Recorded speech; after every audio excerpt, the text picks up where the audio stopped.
And what happened to me last night, just like in game one, is again one of the strangest sports experiences I have ever had as a fan.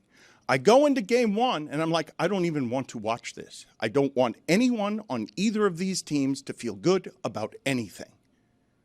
And more than that, I do not want their fans to have 1 ounce of pleasure the remainder of my life.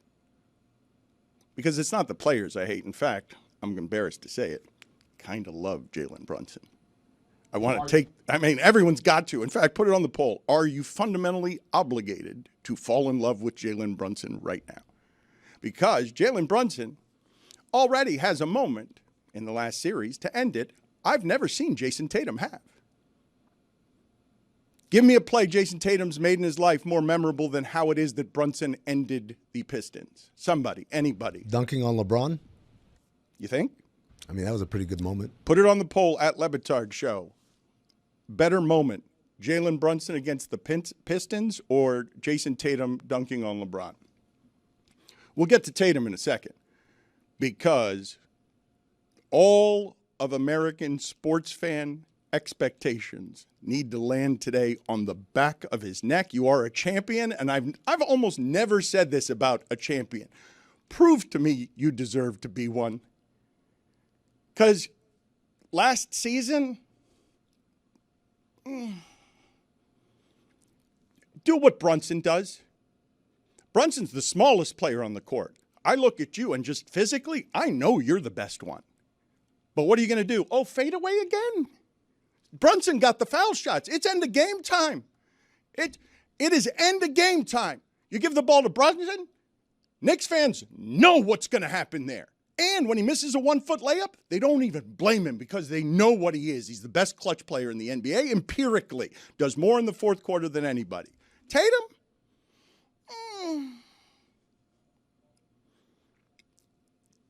The only thing left to have on Tatum's resume, it's incredibly bejeweled for his age. Where are the moments? It's end of game time. Knicks fans, I know they trust Brunson. Celtics fans, I don't know if they trust their best guy. And now it closes in. Now Boston's the best team. Are they the best road team in the history of the league? History of the league. I know they are this year the best road team, but are they best road team in the history of the league? I think they've won a road game in 11 straight series and multiple wins in 6.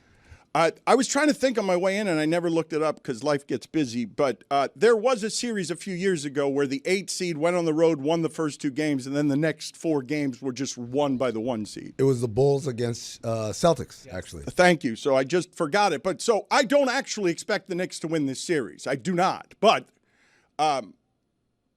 whatever pressure it is that could come to bear on Jayson Tatum, Game 3 is going to feel as pressurized as anything he's ever lived.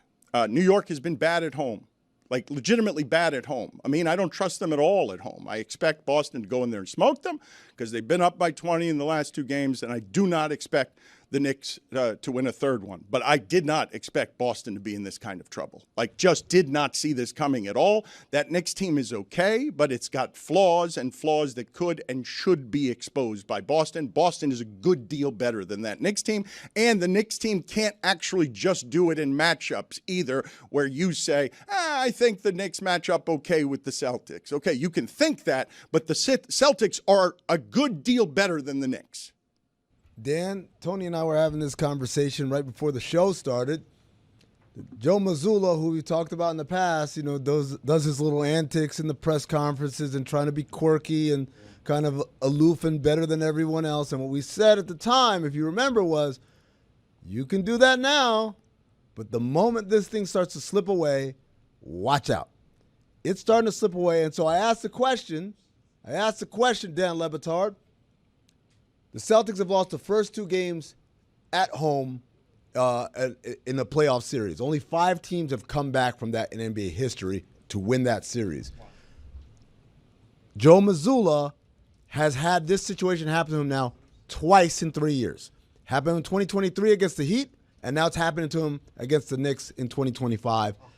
And so I ask, at what point does he become Doc Jr., right? Because to blow a 2-0, to blow home court advantage completely in your first 2 games, I don't know of another coach where it's happened to him twice in his career. It's happened twice in this guy's 3 seasons. It is fairly amazing to think that Amin is asking that about coaches who won 1 title in Boston, and we can now still remember, even though Doc Rivers is a champion, that he's not associated with champion. Doc Rivers is associated, even though he's won a title, with Kevin Garnett and Ray Allen and Paul Pierce, who we'll get to in a second. He's got a debt to pay. Oh, boy. Doc Rivers is one of the few people on earth who's a champion in sports, and his reputation is you don't know how to win. You fumble away every situation. And Joe Mazzulla, I heard Zaslow 2 days ago ask the question that I didn't even think unfair. Is Joe Mazzulla a good coach? And I want to ask you guys the question. Does he have the best postseason winning percentage ever? Like how close? Like what is Mazzulla's postseason winning percentage? I know when I say ever, I'm exaggerating, or it sounds like I'm exaggerating, but I am actually curious what Mazzulla's postseason record is. It's obviously a small sample, but I don't think in a small sample I've ever asked of a coach who's a champion, is he a good coach? It's a ridiculous question I'm asking, is it not? I mean, you're an expert. Like, I am asking an absurd and ridiculous question. Is Joe Mazzulla a good coach? In fact, Juju, put it on the poll. And it's got to hurt Juju to put this on the poll as a Celtics fan. I can't imagine how mad Juju is right now at this team. Is Joe Mazzulla a good coach? Just by the way, I want everyone to know this because I want to sink in. I want it to fall on Jayson Tatum's head. The following. The New York Knicks and their fans, a fan base that has been frustrated for 25 years and hasn't felt this good in 25 years. They absolutely trust the smallest player on the court to break every team's heart. I will say this. Jay Williams said the other day that he said that Brunson is the best player the Knicks have had. He is not, okay? I still think Patrick Ewing is that player. However, I will say this. He has a chance to be, and he is already, the most beloved New York Knick there has ever been. In that town, there has never been a more popular basketball player than Jalen Brunson is right now. Walt Clyde Frazier would like a word. At Le Batard Show, who is more popular with New York forever? Walt Frazier? And that's fair, I mean. It's fair what you're saying. Or Jalen Brunson, because I would say in the internet age where sports are more shared than they used to be, I cannot believe how much my New York friends love Jalen Brunson. I am late to this party. Forgive me for this because I've never had a viewing experience like this. You're forgiven. Thank you. Game 1. I'm watching Knicks Celtics, and I go into the game, and I'm like, I don't even want to watch this. And then I'm like, and I'm saying to myself, I wonder who I'm going to root for at the end of this. I do not know. I don't know. So I watched the whole game. And at the end of the game, and this is the history, it's just recent history versus long ago history. It's Brunson versus Clyde Frazier, really. It's what New York Knicks team do you remember? The one that I remember is the one that made me love basketball more than I used to because the way the Knicks and Heat fought, I'd never seen anything like that ever watching basketball. And so I grew as a young reporter in this town to have my heart broken when the Knicks, as an 8 seed, beat Pat Riley, who would become my friend, with Allen Houston bouncing the ball on the rim. That broke my heart. I hate the New York Knicks. I hate their fans more. The Boston Celtics are more recent, as I've seen my friend Pat Riley age. Good God, does he hate the Celtics? The last 5 years, is Pat Riley still fighting the Boston Celtics? That man still won't speak to Larry Bird if they're in a room together.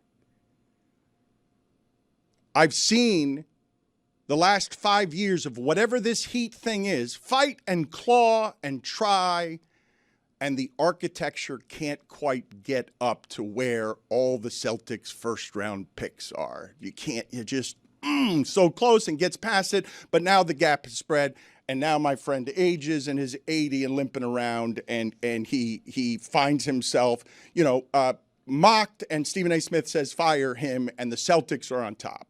So I'm watching the end of the game, and what comes over me at the end of the game is like, I can't believe this. I don't want the Knicks to win. I'm surprised by this, but I don't want the Knicks to win, because back when I was a young guy, that hate boiled in me as a sports fan, and it doesn't reach where I am today, where I don't care like that anymore. The series, the last. But I'm sure today's sports fan had found Boston, Miami to be fascinating and emotional, and it was. But I like Knicks Heat better just because those dudes were physically fighting. Jeff Van Gundy was on Alonzo Mourning's calf. Like Alonzo Mourning and Larry Johnson, the entire series, everyone knew those guys are going to fight. Like that's not going to stay down. And so whatever that was as a young man created a feeling that at the end of the game, I'm watching and I find myself rooting for Bill Simmons. No, but that happened to me. I couldn't help it. That happened to me. Oh, no way. So with all the friends you have in all the different places, you chose Bill Simmons as the friend to go for? Well, because the other thing, too, is to root against the Celtics would be to root against Mike Schur, to break Mike Schur's heart. And to, like, Mike Schur has to be really scared right now because God almighty, Celtic fan got cocky the last 2 years. So instead of Mike Schur, you're like, I'm gonna pass Mike Schur and I'm gonna go to Bill Simmons. Is he at the top of the Celtics pyramid? I think for sports fans, they associate that media member with that team more than anybody. Mike Schur may or may not have called last night's performance utterly embarrassing. Yeah, well, so Celtics fan. So imagine this: I have seen generations of Knicks and Celtics fans grow loud and obnoxious. Like I've watched it; it's been fascinating to watch. Mike Schur used to run Fire Joe Morgan. Fire Joe Morgan at the beginning of the internet age, all these comedy writers on the side were just making fun of sports writing, how terrible it was, how awful the analysis was. All these people in comedy writing were miles smarter than anyone doing the sports writing. Those people from Fire Joe Morgan are still the same kind of fan. Mike Schur is a crazy person. Every day I'll get something from an umpire who missed a strike in Seattle call, and I'll get a chart because he's watching everything and his brain doesn't work like anyone else's. Mike Ryan. Tatum had how many? Mike Schur. Who cares? Bums. The Knicks suck. This is so much worse than losing to the Heat. All right, I'm just going to say this. Tatum is shooting 1 for 12 for 6 points in 2 fourth quarters so far.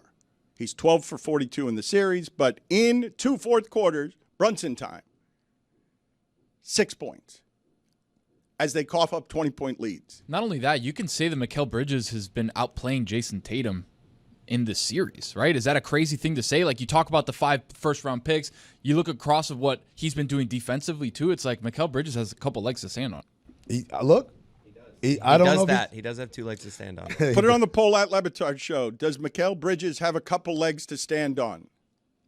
I don't know if he'll ever earn 5 first-round pick status, but 2 defensive game-winning plays in a row. I mean, what do you want? That's the way you make people forget about how many picks you went for a very long time. If they win this series, like he has his fingerprints all over it indelibly.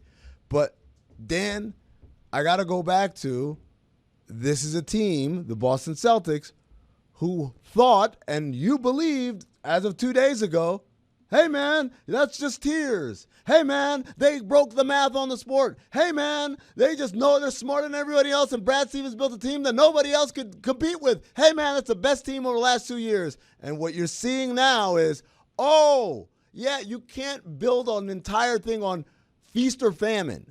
You have to be able to adjust because they're not robots. You have to be able to adjust and say, this isn't working. We need to attack the basket more. We need to make a bigger effort to get to the free throw line.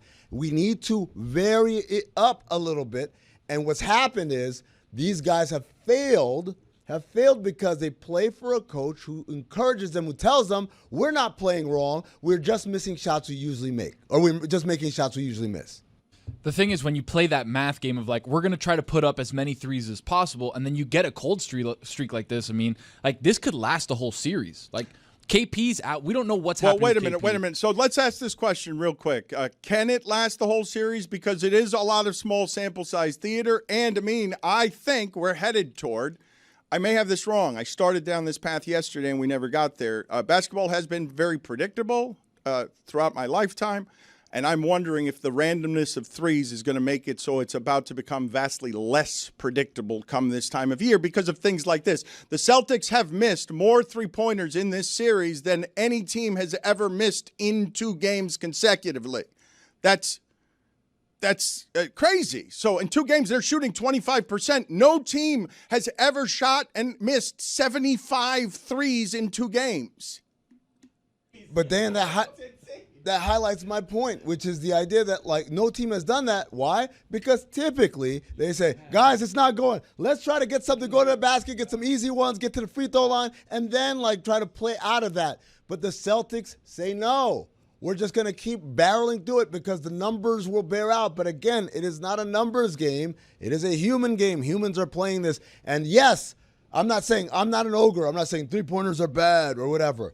I'm saying 2 things. Number one is, hey, if it's not going in, maybe try something else. Just until you can get back to it. But the second thing, and this is important, I made this joke yesterday, and I didn't really explain it when I said you guys missed the Tyrone Hill 18-footer, right?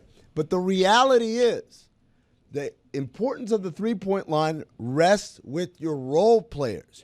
They're there to be a deterrent, to help defense, helping on your stars, allowing your stars to have forays to the basket, to exist in the mid-range, to post up, to do all these things that the most talented among us get to and can do at a high level, right? That's what's happening, or what should be happening. When you look at a Warriors game and you marvel at, oh my God, Steph Curry hitting all these shots, the reality is everyone exists to give Steph Curry the space to do whatever he wants, right? And that's on the ball and off the ball. We're moving and we're passing and we're cutting and we're getting baskets. And if they're so concerned with stopping that guy, guess what, Draymond? You're going to have Jimmy Butler cutting back door. Guess what? You're going to have Kevon Looney ducking in. Guess what? You're going to have Jonathan Kuminga on a lot. All these things happen because they're worried about the three-point line, not because all we're going to do is shoot threes all day long. That's the big issue. It's this dogma, this zealotry, right? This belief that this is the only way and anything else is you're playing dumb basketball. There's no body movement for the Celtics offense. That's really frustrating to watch because even at the end of the game, that final possession where Jayson Tatum is going one-on-one against Mitchell Robinson, there's nothing else happening. So as he's trying to get by one-on-one and using moves, there's no other options for him. And if you look at it, there was a stretch where they went up 16 with like 8:30 to go. 7 of their next 10 possessions ended with a three-point attempt. When you're up 16 with that much time left, it's not just missing threes. It's the time you're deciding to take them. And that's the part of the Celtics offense that's a little bit confusing. I would say a couple of things to what it is that you guys are saying there, because they're not going to change what they do. And they shouldn't. This team, hold on a second, okay? In the last 6 years, this is the second time in 564 games, regular season playoffs, that the Celtics have gone 2 straight shooting 25% from below 3. The second time in 564 games. They won the championship last year and won it easily because they are better at this version of this ugly thing that Barkley always feared the Warriors of Steph and Clay would become and basketball would become. Everybody more and more on the perimeter, and it's no more beauty of the game. It's just awful when you miss 75% of your threes. Nobody even wants to watch it. The watch. When I'm watching the Celtics, they are a historically great shooting team. And I'm here to tell you, those numbers will revert to the mean because they're great at that thing. And also, Jayson Tatum is a slicer, and they'll figure out how to get more points. He will play more aggressively. He will get foul calls. The Knicks are not going to run away with this series because the Celtics are going to shoot 25% from three the rest of the series on uncontested looks from three. Those are uncontested. That's not great. Like Bridges was great last night. His perimeter defense is great. That team's perimeter defense is great. Bridges nearly outscored the Celtics by himself in the fourth quarter. He was great. But the Celtics won a championship last year easily because they do that better than anyone. And the threes they've missed, it ain't because the Knicks are making them miss them. They're just missing them.